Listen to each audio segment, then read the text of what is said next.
About a month ago, I released a video teasing a Brutal Orchestra video essay to come eventually.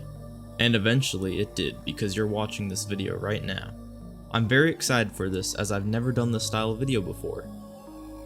Anyways, I hope you'll stick around for this video and don't worry about major spoilers, because I'll be leaving a massive warning for endgame content when it's time.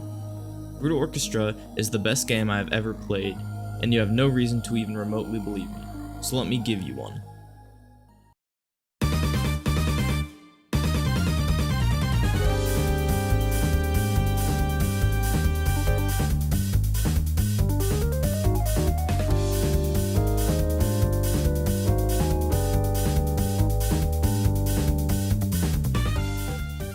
The first word that comes to mind when I think about Brutal Orchestra's combat is how.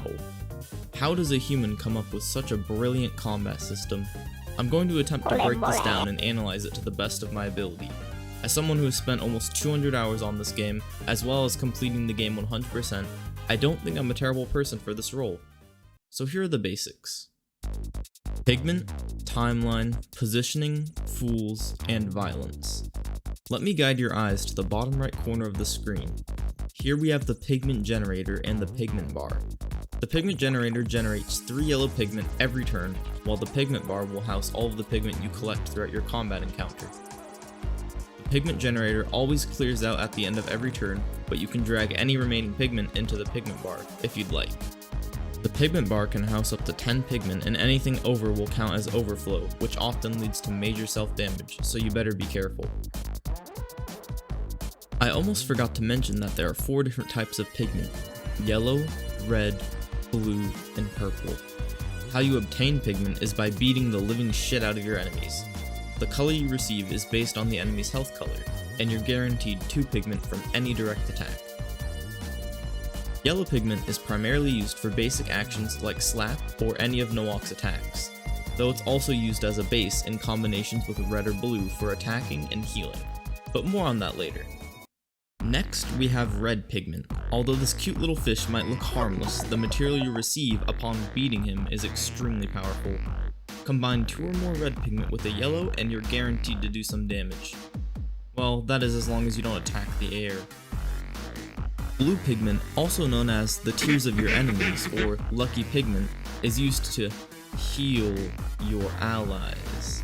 Yeah, fuck that. I am not letting that tongue even remotely close to me. Moving on. Purple pigment. Yeah, I absolutely hate this pigment. It's literally the worst thing to ever come from this purgatory. Do you like a viable amount of useful pigment in your pigment bar? No? You don't? Well, good for you, because purple pigment is here to ruin your day. Fight groups of enemies with nothing but purple or blue pigment and prepare to drown in it or die to a slow, painful, self-damaged death. Unless you have like 2 or 3 characters who actually utilize this shit, you want nothing to do with it. Trust me. Okay, well now that we have pigment out of the way, let's talk about the game's timeline. This is where the game's genuine fairness and transparency comes into play.